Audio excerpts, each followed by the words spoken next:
Welcome to this week's episode of 20 Minute Tims. I'm your host Jamie and I'm joined by Melly. Yes. And Stephen. Hello. Take 5. Bang on with it. Listen, if you like this podcast, patreon.com/20minutetims is the place where you can get extra writing, extra podcasts and extra videos. The link is in the bio and I'm not going to elaborate any further because this is take 5 of getting this podcast right, and every single time I've stumbled over the patreon.com/20minutetims. Probably just pop a link down here, shall we? It's a bit simpler. Prevent me from saying it. Yeah. We've been talking about it on the podcast for a while and it's been rumoured for a while, but Juranovic is finally gone. Officially, good night, sweet prince now. Mm-hmm. Yeah. £10 million to Union Berlin. Now, when we were first talking about this transfer, it was like 7 odd million quid to Monza. We were curious about that one. We thought that didn't really make sense. But to me, Melly, the Bundesliga, Juranovic, 10 million quid, all kind of stacks up. Yeah, I think this one makes sense for all parties involved. Celtic have already got a replacement in who seems to be a good player. They've had 18 months of a very good player and they're getting a very good fee. Four times what we paid for the guy. So he's 7.5 million with £2.5 million add-ons, probably very realistic add-ons, I'd say, if Hertha Berlin, Union Berlin are flying high in the Bundesliga. And look, they're not the most storied club in the world, but over the past couple of seasons they have been a very good team, competing in the Europa League this year. They're up there.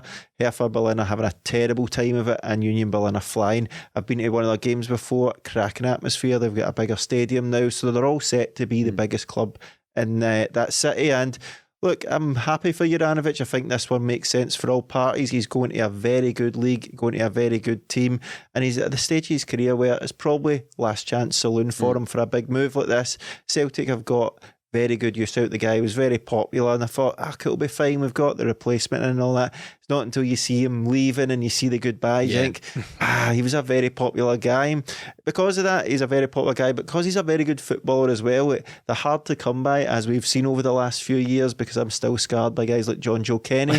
But Alistair Johnson looks like a very good player. So Good move on all parts, but I'll always have a wee place in my heart for Juranovic because he was a very good player. Stephen, they're joint 4th in the Bundesliga, which surprised me because Union Berlin have always been a sort of smaller team to me with my vague knowledge of the Bundesliga. But when I had a look today, doing the research for the podcast, joint 4th with a team called Eintracht Frankfurt. That rings a distant bell. Where have I heard that name before? Can't remember. That's a distant memory there somewhere. Still got the shirt next door. That's right. It does seem like a good move because Union Berlin, they're not one of the traditional European giants or anything like that, right? So everyone looks at it, don't quite recognise the history of the club and think, well, that's a backward step or anything like that. But we need to be realistic. It's a club that have been making moves towards regular Champions League, at least European qualification. As it stands, they're still in Europe this season, so they have been making big moves in recent years. A team in the Bundesliga, which it's not the best league in the world, but it's one of. It's in the conversation for it. A club like that, where they're not mid-table, they're in with a genuine shout of Champions League, if not, as I say, European qualification regularly. That's as high as he was ever going to go. I think that's a good move. I don't think any of the previous situations we were talking about, Man United, Chelsea, and Atletico Madrid, were ever really realistic. And even if they were, right, that reminds me of a conversation we had very recently about Stephen Welsh. Say he had gone to Man United, right? Say that all equal, they had offered 7.5 or whatever is plus add-ons, and he'd gone to Man United. So what? See if he'd gone down there and become third choice right back behind Diogo Dalot and Aaron Wan-Bissaka. Is that really is that ambitious? Is that going to a club so you can tick big club? Right, that's what I've seen. He wants to go and play football and he wants to go and play at a decent level, which the Bundesliga and potentially in Europe undeniably is. It's a good move for all parties, and I can't really disagree with anything Ange said on the subject. He was fairly honest, and he seemed genuinely happy for Juranovic, and he was presented with a decent opportunity at this stage of his career. So I can't find it in me to moan about this. Celtic have done everything right. They've got a replacement in.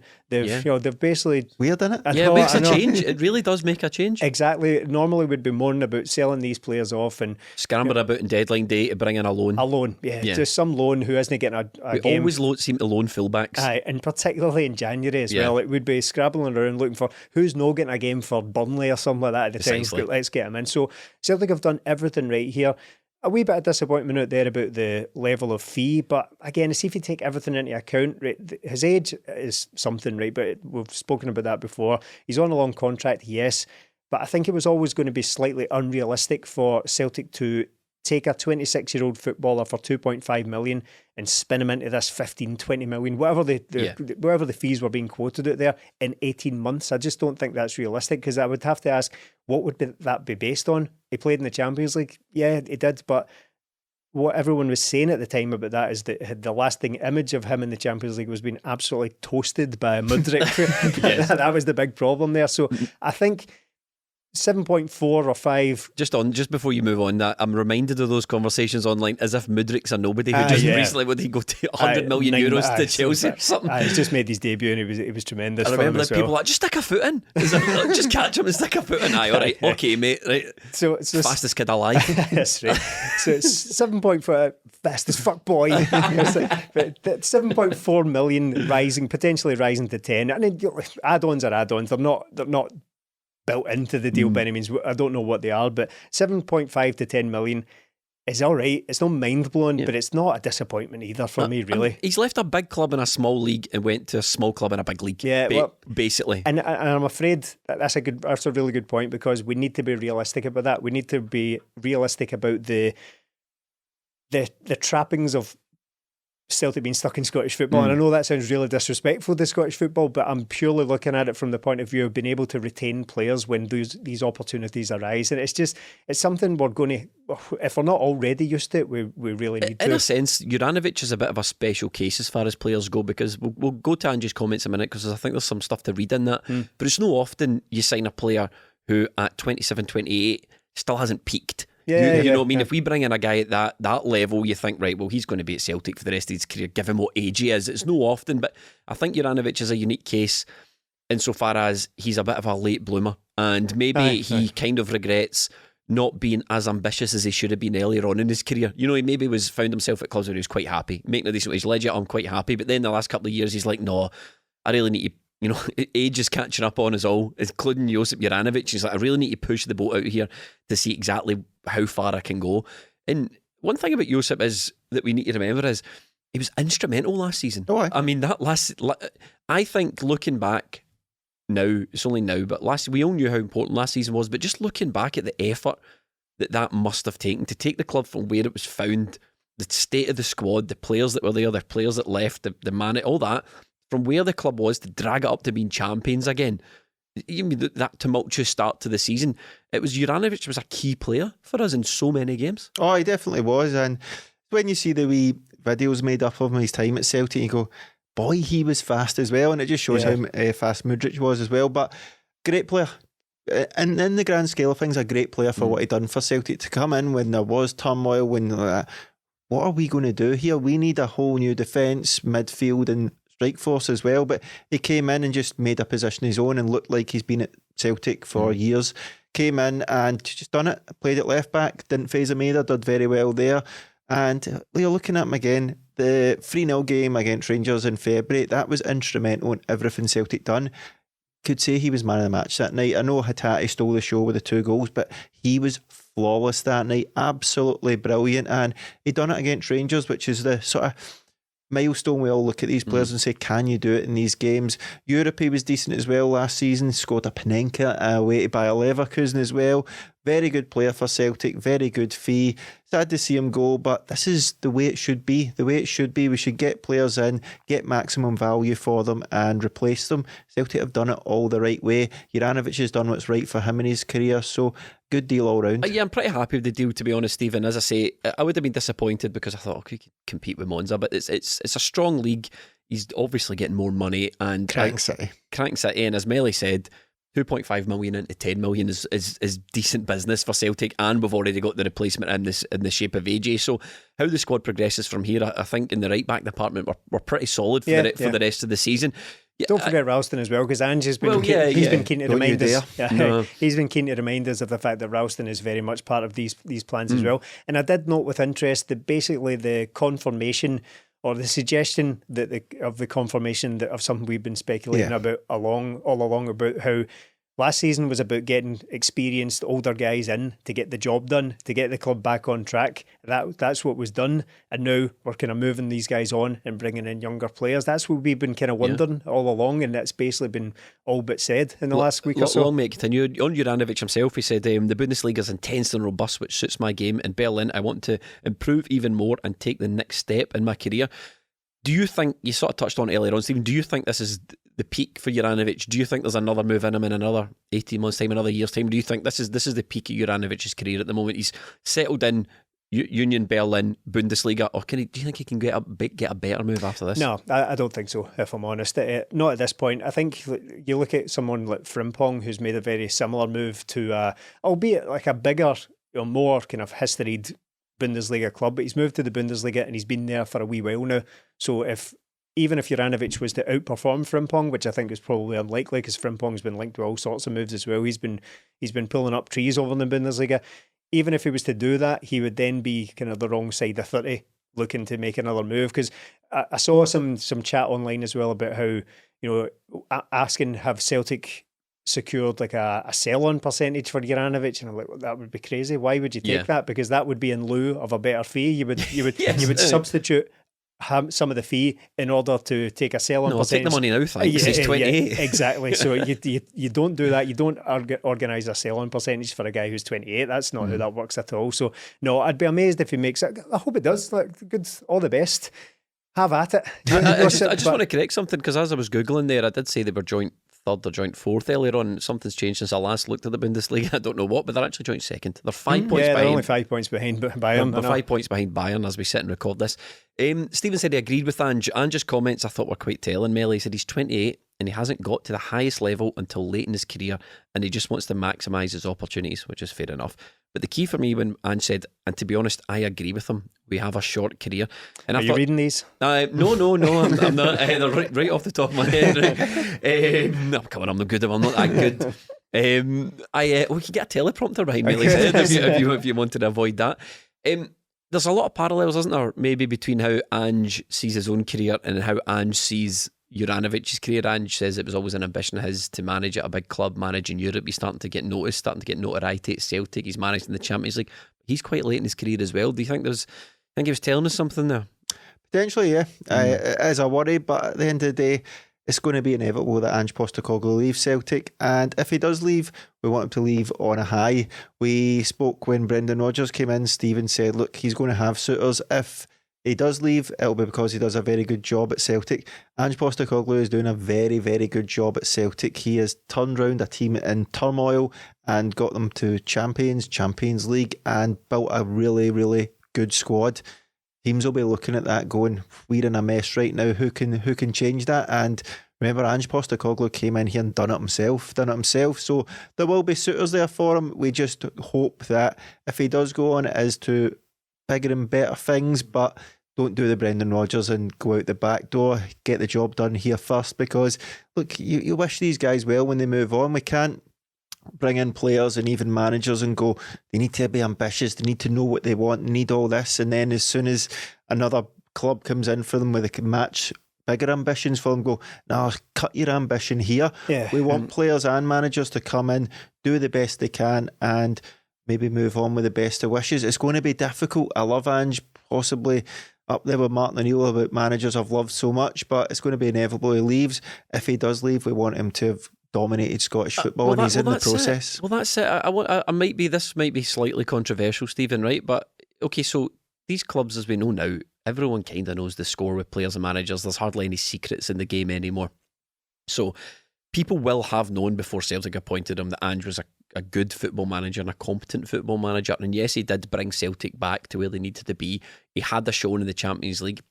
We did okay in the Champions League given the opposition we're against. But sometimes I do wonder if Ange wants to kick on to that next step in his career, does he have to approach what Brendan Rodgers did? Does he have to dominate Scottish football? Not just win a league and a cup. He needs to win a treble. He needs to maybe win back-to-back. He needs to win 3 leagues in a row. I think he just has to do a bit more than just win the league, doesn't he? There needs to be garnish. Well, maybe. For English. What I mean is, I don't mean for us. I don't mean for what we want, but I mean for these big English clubs to come looking, Because look what Brendan Rodgers did. No, he got was a Leicester. You took words right out of my mouth. Yeah, that's exactly what I was about to say. Look, Brendan Rodgers did dominate Scottish football to an unprecedented level. Just won every trophy in front of him and only got to Leicester. Leicester's fine. Leicester's a decent move. He did well there as well. He won a cup and it's all gone kind of pear-shaped now. But it depends what opportunities arise for Ange. He might not have to do that. He may have just good enough stock with the right people that these opportunities might come calling. And there's a whole world outside England, of course. We need to consider that Ange, he's an Australian guy who managed in Japan. He's not presumably this sort of tunnel vision where it's you come to Scotland and hopefully get a job in England. I think he's a bit like, well, if I could get a job in Italy, in Spain, Germany. But here's why we shouldn't shy away from talking about England as a pinnacle. England has fast becoming the go-to. That it's the coaches league. All the best coaches are going there, right? So even Gerrard.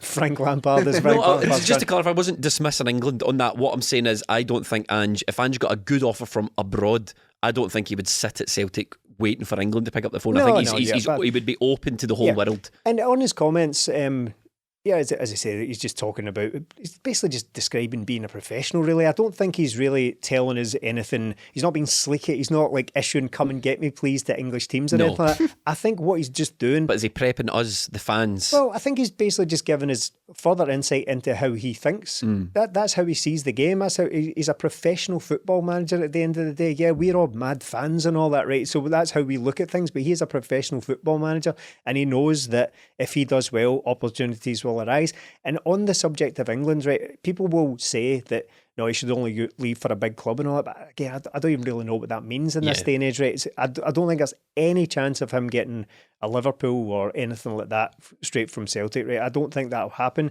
See, to be brutally honest, let me ask you a question, right? Brutal honesty here as fans of Celtic and fans of Scottish football, and I'm not talking specifically about Ange, I'm going anywhere, right? I'm talking about perception. So before you crack up in the comments, I'm not going to say, for example, Burnley are a bigger football club than Celtic. That's not what I'm saying. But what I'm saying is, as far as opportunities go and how people see it, and as far as Big's moves go, is every single club, bar anyone who's almost guaranteed to get relegated, a big job in the English Premier League, basically? Yeah. Well, it is, and here's why. Like, to finish where I was going with that, because that's a good kind of addendum, a good sort of sidetrack to that. Why I'm here. But right, what I was about to say is that, see, if you were to, let's say, Everton, I don't think is a good shout, because I mean we're only talking about this because of his comments and because Frank Lampard has been sacked. So the first domino has fallen in England. It's fun to speculate. Yeah, so the opportunities will start arising. You look at clubs like Brentford and Brighton, and people scoff at things like that. It's got a tiny club, tin pot, and all that thing. But you're not convincing me that if should that come up, say Brighton come up, right? And here's the pitch to Ange Postecoglou. You can finally take your brand of football, your methods, your coaching, and put it up against Pep Guardiola, against Jurgen Klopp, against Antonio Conte, against Ten Hag, against Unai Emery. These are the guys. Lopetegui at Wolves. Yeah, Lopetegui David Moyes. David Moyes. Sean Dyche. These are the guys you're going to be facing every single week, right? We're going to back you. We're going to put everything behind you. We've got a structure in place to give you the best chance of success against these guys. You're not convincing me that that's not an appeal for somebody like Ange Postecoglou. If you don't think he would do that, and I'm not saying he's leaving tomorrow for Brentford, that is categorically not what I'm saying. We're not saying Brentford are a bigger club than Celtic either. No, again, but that doesn't really matter. We shouldn't correct people, because see, when they get angry in the comments, it boosts the algorithm and it increases our views on YouTube. But that's the big club thing is completely out of this conversation. Yeah. What I'm talking about is the challenge at hand that would be in Ange Postecoglou's road if he were to take a job like that. All the structure's already there for these guys, for the coaches, for the recruitment, the database recruitment that all these clubs do. They're all built. They're all geared towards some sort of success in the Premier League, whether that's staying in it, whether it's winning a cup, whatever it is. But the main appeal there for me is him going up against literally the best coaches in the world on a weekly basis, and finally being able to take his methods and go and do that. This isn't going to happen tomorrow. I certainly hope not. No. Oh God, we've said that in this podcast before. But that will come one day. That will come, and it will be, as Melly said, as a result of the performance he's put in at Celtic. That's the reality we live in. If people are good here and they perform above expectations, they will be noticed. So I just the thing is, like, if you're still getting disappointed after we went through with Brendan Rodgers and Kieran Tierney and Moussa Dembele and Edouard, all these guys leaving. If you're still saying no, he wouldn't leave, there's no way he'd leave. I'm afraid this is very much a you problem. You're still getting disappointed by this, but hopefully none of that matters. No, every single word that I said was completely ridiculous there, and he stays forever and ever and ever, and he's our dad for the rest of time, basically. 3, 2, 1. Happy New Year from our friends at Manscaped. The ball has officially dropped, but that doesn't mean you have to drop the ball on your balls in 2023. Whether you had a New Year's kiss or not, the leaders in the below the waist grooming have got you covered for your much needed resolution of bringing sexy back. Join the 7 million men worldwide who trust Manscaped with our exclusive offer. Go to manscaped.com and use code TIMS for 20% off and free shipping. Let's have a toast for a new year, a new you with no pubes.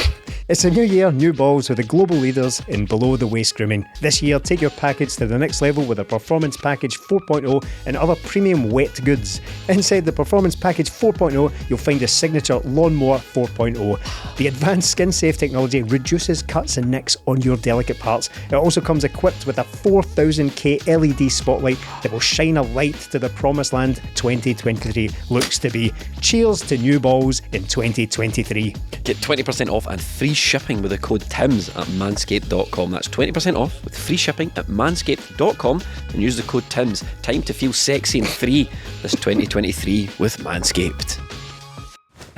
Right, so there's one guy who has been more perturbed than us on Celtic's transfer stuff. Now, there's a long-running segment on this podcast called Just Saying Stuff, where pundits and journalists just say stuff, and it doesn't really make any sense at all.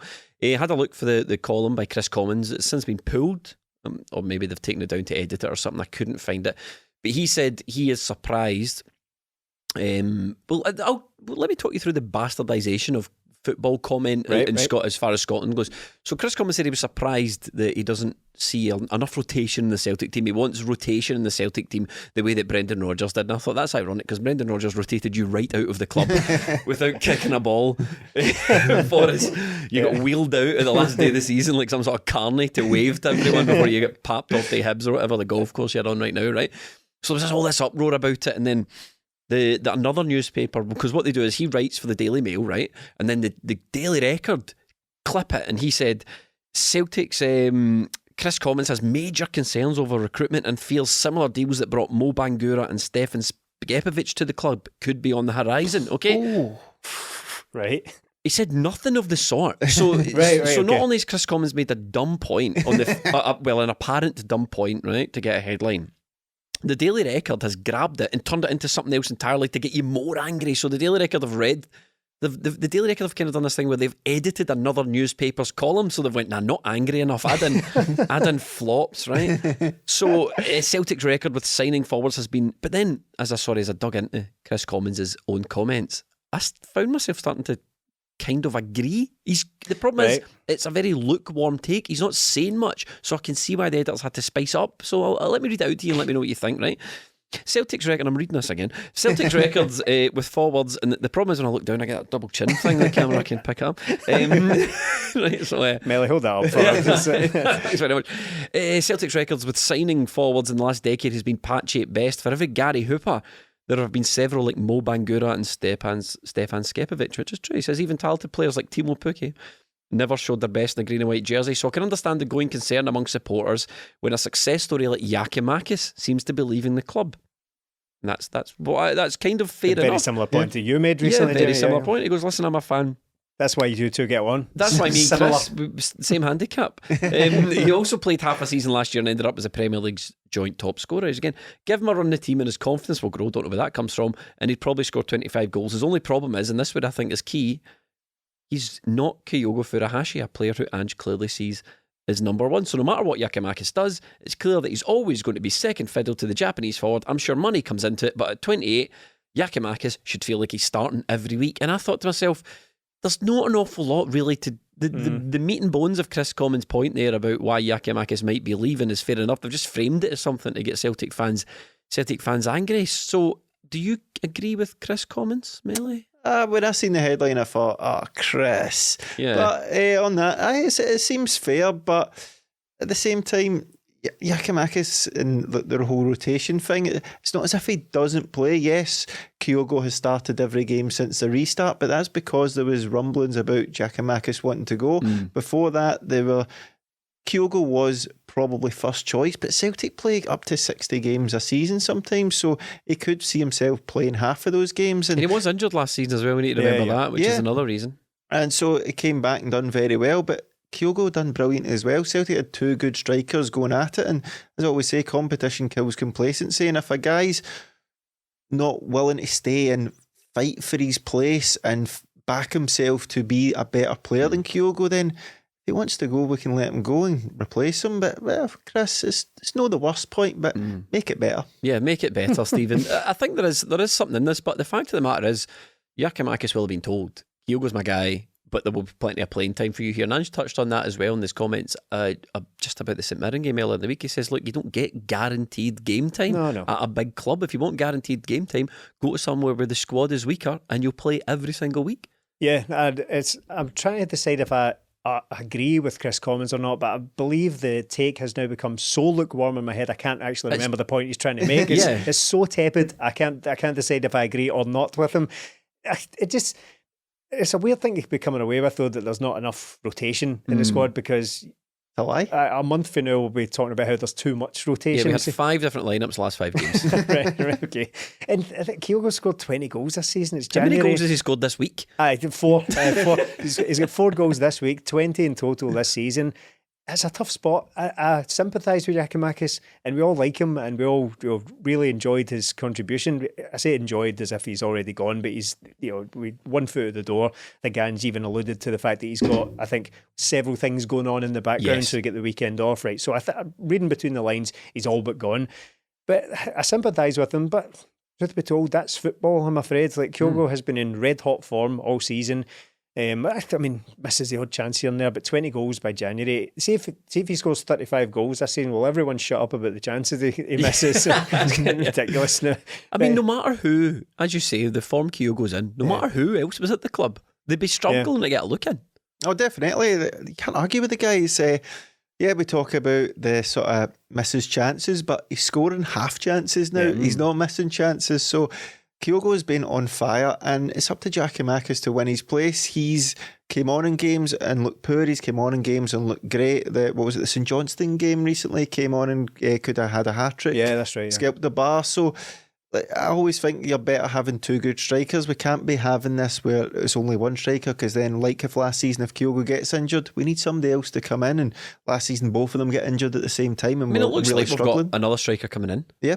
Yeah, well, fittingly in... I think me and Melly are both afraid to try and pronounce his name. That's why Melly just went, yes, Jamie, we do. So, leave it to Stephen. Fittingly for the Daily Mail, Chris Commons is actually making a very conservative point, isn't he? Because I agree on the surface of things that to get rid of Giakoumakis presents a great deal of risk in replacing him, right? That's always the case. That is always the case, and particularly with Celtic and strikers. I agree with what he said there, because the record, check the record, bud. Look at the players we've had over the last 10 years or so, even more. But I don't see how that applies now. It's a different era. We're not really making these same types of transfers. We're not making this same type of recruitment mistakes. We're not doing the Hail Mary thing anymore. No, and again, there's huge risk. We always were aware that if you increase the churn, the turnover in the squad, with that comes greater risk, because the more players you bring in, the more chance there is of them not working out. So he's right there, but that doesn't mean you don't do it. That doesn't mean you don't take the risk, because with that risk comes reward if you do pull it off. If you get rid of Giakoumakis now, who, again, we've spoken about it so many times recently, 28 years old, probably passing into his peak value, about to go over the other side of that. If you get rid of him for a decent fee and bring in a 21-year-old guy from South Korea, if he hits the ground running in the same way that all of these players have, and we've had 2 debuts again this week as well. We've had, is that 5 players in this window alone, and they've all played some part or other so far. So I'm not afraid of that. I'm not afraid of having brought in another, it's a bit of a risky signing. I don't see any reason to be doubtful of that because of the recent track record of it. The fact is, we need to do this now. We need to keep this transfer churn going. And Chris Commons would probably have us stop that altogether and just keep the same players all the time because there's less risk in that. It's not feasible. It's not realistic. I mean, it would just be great if we didn't really hear very much from Chris Commons any longer. He honestly strikes me as a guy, like, no harm to him, and I would love to have him on this podcast because he's a great Celtic player at a time. But there comes a point where you read things like this and you think, doesn't he really watch Celtic? No, he's a new Charlie Nicholas. Yeah, he does. He doesn't really. He's not really across what's going on here. He just gets paid to write this column. Now, Stephen, you were like, is it 5 players we've signed, and how much money we're selling? We don't really know. I think to be fully across how much money Celtic have spent and how many players we've signed, we need to pick the phone up to Michael Beale because he is this obsession that the guy has. It's mind-boggling to me. He just got on with the job, mate. He called Ange lucky, and then he sort of backed. Well, me and Ange are both lucky. You're not in the same league as Ange. No, there is no me and Ange. That doesn't. That's not the conversation. The conversation is you and Rangers, and the amount of crap that's come out this guy's mouth recently about Celtic is mind-boggling to me. And just about he loves to inherit. He loves to give this line.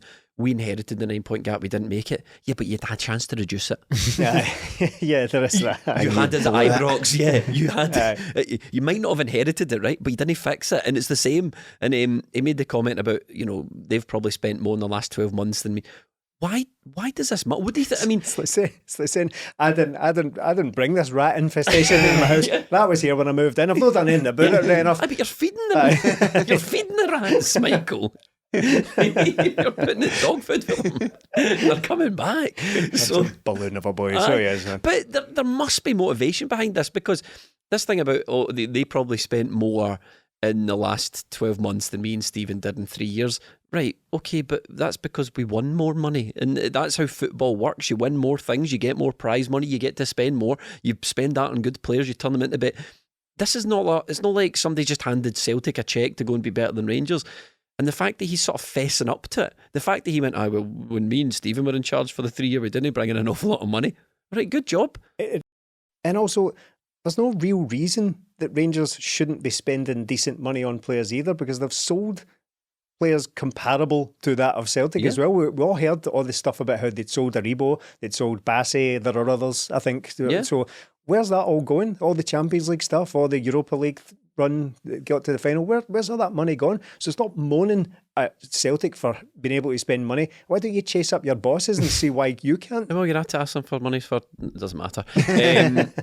Melly, there must be. Do you think there's method behind this? Do you think this is mind game? Do you think he's trying to get under Ange's skin here? It's not going to work. It's ridiculous tactics from him. I think he's just very insecure that he's coming into a club who bang on about history and dignity and all that, and really does he belong there? He probably feels, I kind of do, but I need to talk about Walter Smith and Bill Struth to make myself. I think it's insecurity, isn't it? It is. It's all that. And the last thing I would be doing if I was a manager of a big rival is highlighting how well my rival's doing. Like, Celtic spend a lot of money on good players because we sell good players for good money and bring in more good players. Michael Beale has had a chance at Rangers for 3.5 seasons to develop a lot of players.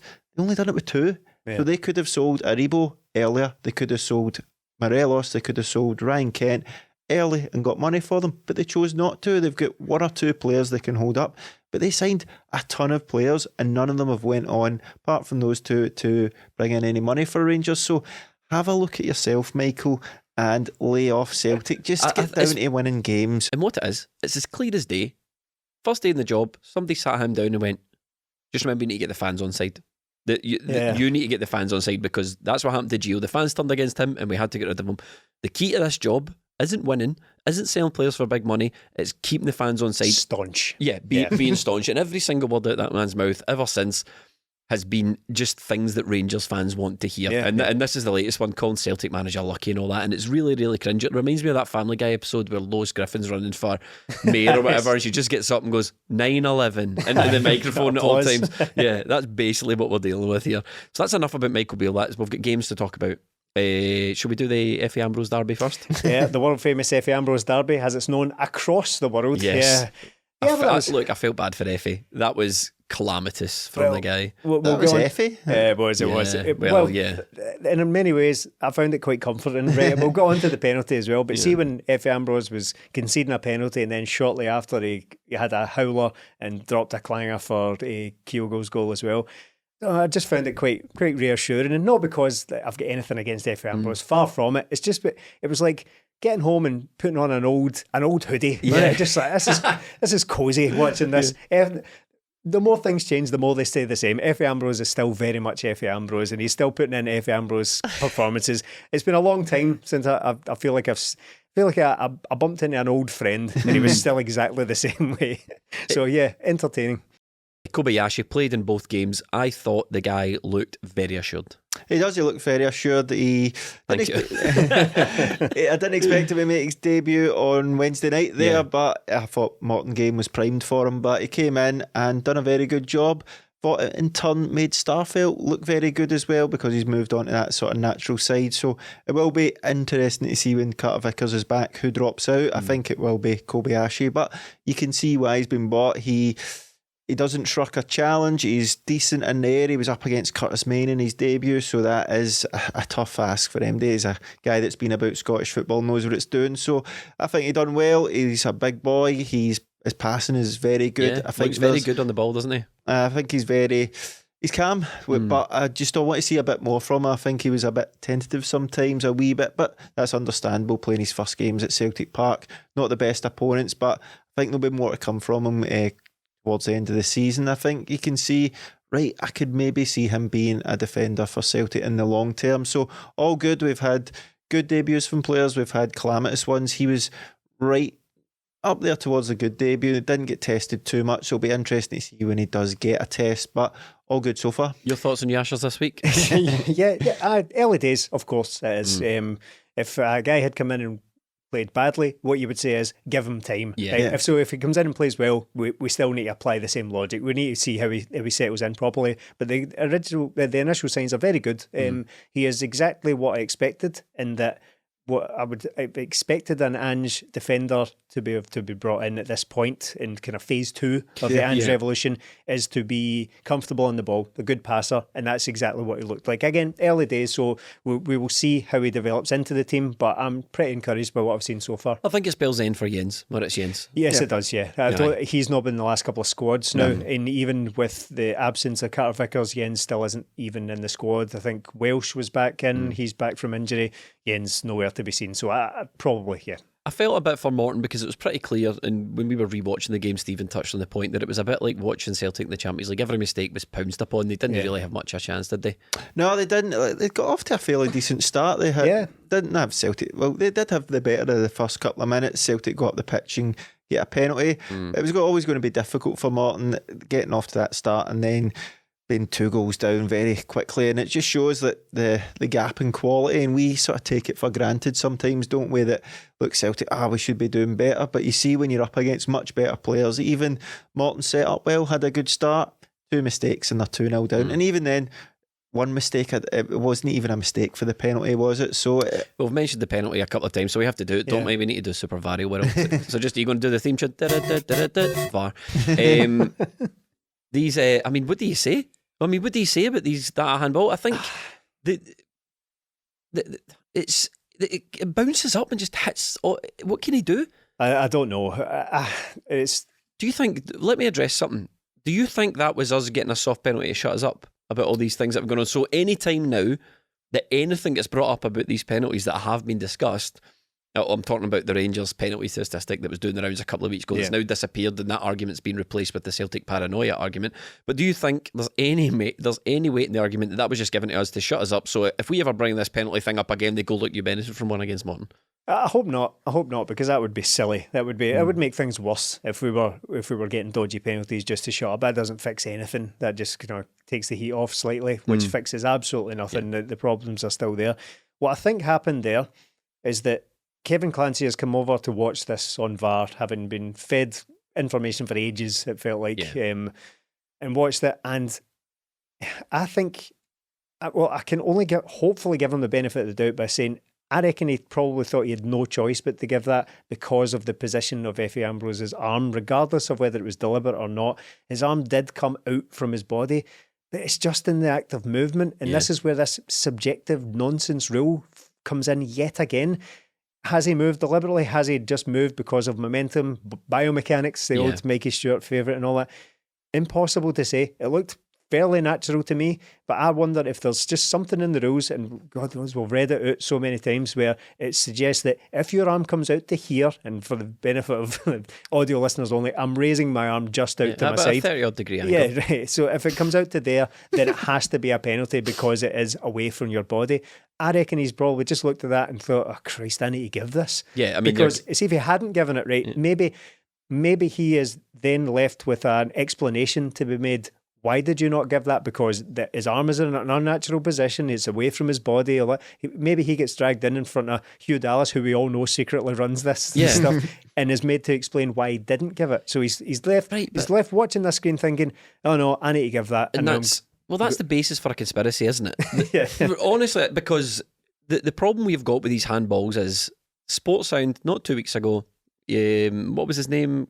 Crawford Allen. He was on Sports Sound, saying, there has been an admission that, we have to look at the handball thing and yada, yada, yada. Basically saying a line was drawn in the handball discussion during the World Cup, and you're not going to see the Matt O'Reilly thing anymore. You're not going to see that anymore.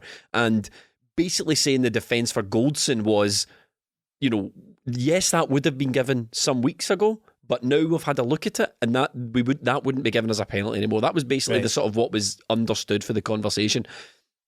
But then we see that given against Efe Ambrose, and we're back to the Bernabei. That's, for me, is up there with Bernabei. That's up there with Matt O'Reilly. That's that level of decision that I thought we weren't going to see anymore. Look, I'm not being dramatic, right? Sack every ref in this country. Sack them all. They're crap. And even the guys that are at the top, they all need to go, because we are the paying customers and we don't know the handball rule. And it's not just us being on a podcast. It's true. It's every pundit, every journalist. It's the handball rule, right? Must be a secret written inside a safe, buried underground on a scroll somewhere. To read it, you have to do the Indiana Jones things where you pull it off and put something else down there, because nobody knows. Somebody must know, but nobody watching the game knows. And while we're on the subject of VAR, St Mirren game, there was 2 offside, both goals chopped off for offside during the St Mirren game. Both correct calls, right? But for one goal that was chopped off, up on the screen, the person at the stadium, now I don't know if this is to do with Celtic or the SFA or both, right? But on the screen we were showing the offside decision, and it was wrong. That's perfect. Because see, when you're waiting, like you say, for 6, 7, 5, 4 minutes to get a decision, and everyone's making up their own mind, by the time the decision's made, everyone in the stadium has made their own mind up whether or not it was offside, right? So you're just getting 50,000 pissed off people sitting waiting for a decision, right? But for the second goal, they didn't show the graphic. So they just continued. And that's like me saying to you, Stephen, can you go check if the fajitas are ready? And you get up off that chair and you walk into the kitchen, you come back and you sit down and you just do this. I'm on tenor, going to tell me if the fajitas are ready, going to let us know. Like, they're checking things and they're showing you sometimes and they're not showing you. And they need to, I think, Melly, do the same with the handball rule. They need to come out and say, that was a handball because there's no reason why they cannot do it. No reason at all. No, well, I was on Sports Sound, wasn't it, where, was it Crawford, Allen or Kenny Clark, whichever one, couldn't comment on certain things, and now somebody else is on, one of the two is on, talking about certain things. So right, you can't talk about it, you can talk about it. And look, it's the same as we said when VAR was coming in. It's not going to make a blind bit of difference, because blindness, the referees aren't very good at their job, and it's not good enough anymore. We can go on and on about it and say, look, sack them all, but something has to start happening now for this to get better in the long term, because giving them VAR hasn't improved them in the slightest. In fact, it's got amazing. Worse, and it's shown them to be what they are, incompetent at their jobs. You can go on about conspiracies, you can go on about them being biased, whatever it is, they are terrible at their jobs, whatever way you look at it. So let's start fixing it now. We're not going to fix these referees. Let's start fixing ones after that, because it's going to be a long, long time before we get this sorted unless we start now. And we're going to be sitting here every week going over this, because these referees do not have a clue. We've even got a jingle. We've even had to make a jingle for it. But Stephen, it's not just us sitting here as fans or podcasters, whatever you want to call it. It's every player, every manager. I think it was Dougie Emery came out after the game and said it's killing the game. Every single person thinks this is an awful idea, specifically as it relates to the handball rule, except the referees. Yeah, and if it wasn't already clear, this is a Celtic penalty we were talking about. Yeah. Look how we're talking about the award of a Celtic penalty, about how disappointing it is and how it's ruining football and all that. As I said last week about the Kyogo goal, or the Maeda goal, for Kyogo was offside because his heel was slightly raised off the ground. With this stuff, we get further and further away from realising what this was brought in to do in the first place. It's supposed to improve the game. Clear and obvious. Exactly, clear and obvious. We have lost sight of what this is, of what it seeks to do, and that's to get decisions right, yes, but it's supposed to improve football in some way or other, and it's the complete opposite. Do you think VAR in Scotland has been basically a disaster? So far, yeah, unmitigated disaster. Yeah, I don't think there's any, almost daily now I wake up to kind of slightly clickbaity headline saying VAR, it needs torn up, just get rid of it, it's ruining football. That's not going to happen, and I think if it was to happen, it would be embarrassing as well, because we would be the only country that's had to do that. So it's not going away anytime soon unless we just decide we're such a tin pot shithole, we have to get rid of it. Okay, so if I was being fair to VAR, even in the thought process I come up with this, I'd be like, well, if I was fair to VAR, Melly, I'd say it's helped the linesman, right? Because now we know whether something's online or offside or not. But we've still got this bizarre position where when a goal's scored, the linesman still flags to say, I think that's offside, even though it gets checked.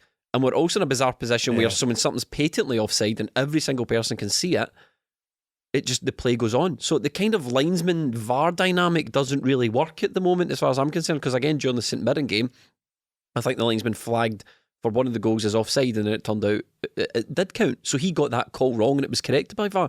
And all that's left there is you've got the linesman looking like an idiot on the side of the pitch.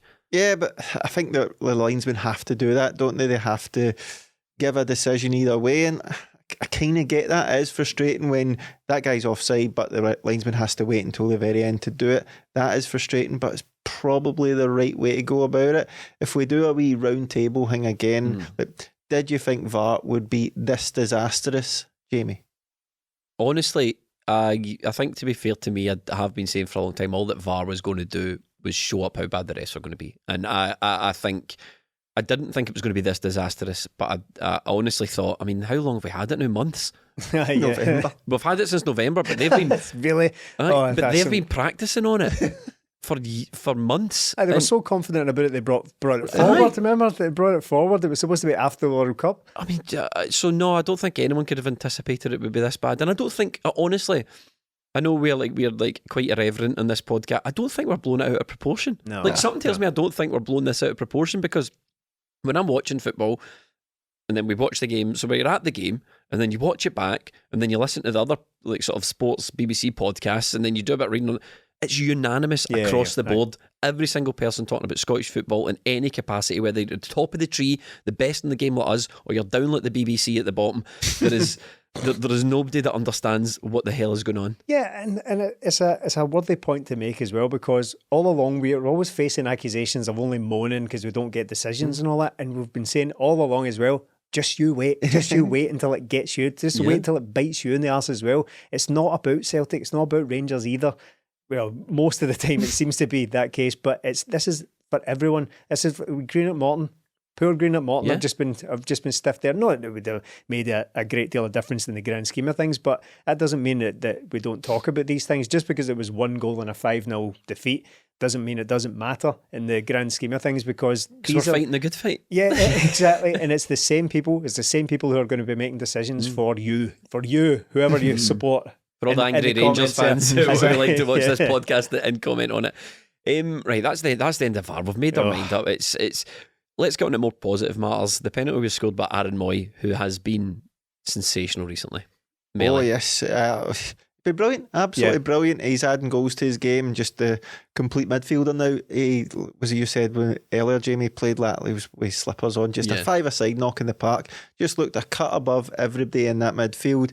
Should have got man of the match. I thought Kyogo got it despite only playing half. Aye. But look, if he keeps up this, I think he's going to be up for one of the most prestigious awards in football. The Tony Ralston Award for The end of season 20 minute yes. Tony Ralston, most improved player. Award for unexpected excellence. Yeah, because wow. we kind of doubted him when he came in, didn't know what the script was going to be, but he's been brilliant, absolutely brilliant, bar that one St Mirren game, and he's going from strength to strength now that he's in there.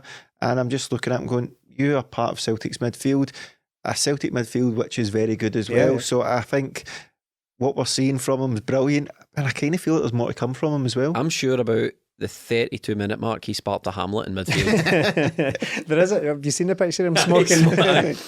He took it a Hamlet and just... It's quite old school, isn't it? A bald footballer that also smokes about. It's something about 70s about that or something. I got, see, when we first signed Aaron Mooy, everyone was kind of like lukewarm on it, and then it's transpired that he's a terrific player. But I've gone full circle. I'm now at the point where I'm like, Christ, he's 32. I wish we'd signed him 2 years ago. I wish he was 28. I wish he was younger, man. Because I just love watching him play. He could have had a hat trick the weekend, so I hit the post. If anything, it was. I don't know how it didn't go in. He just kind of clipped that across. It hit the inside of the post and trickled all the way along. So it could have been a hat trick performance for him. So I mean, you're looking at him, Stephen. You're like, goals, assists, only scores braces as well at this point. Penalties. Passing. Is there anything Aaron Mooy can't do? Yes, post-match interviews. For God's sake, stop asking the poor guy questions. He hates it. Absolutely hates it. I've never seen anything quite like it. I don't think I've ever seen a footballer, and I really, he's not like he's like been thrust out there as a 16-year-old and he's sitting there all shy and all that. He's 32. He's not going to get any better than this. I've never seen anyone more uncomfortable with having a microphone shoved in his face. I've never seen anything like it. Aaron, we won the battle with Greg Taylor and now we're going to win the battle with you. Turn on your Instagram comments. Let us comment on your Instagram. Let us tell us how much you love me. It'll be worth it. No, how much we love you. How much we love you. Ask Greg. Ask him in the dressing room. Resistance is futile. Yeah. We will win this. We will win this. Get the Instagram comments turned on Aaron Mooy. Speak to Greg Taylor. He's never looked back. Sorry, Stephen. Carry on. Where was it? No, guy's brilliant. That's it. Full stop. He's been great. One of the most influential players in the team just now, if not the most influential players in the team. Everything just seems to tick through him. It's not like this like kind of ball of energy in midfield or anything. It's the opposite. He's just so calm. He just loans the ball out. Yeah. Here, you have that for a couple of minutes. Give it back. Just controlling absolutely everything just now. And what a breath of fresh air he's been for this team. He came into the club and we've had a discussion recently or all along about how lukewarm we were on the signing, but it's because we wrongly perceived that he was going to be another James McCarthy, just coming in here and just taking up a place in the squad as a backup to Callum McGregor and all that.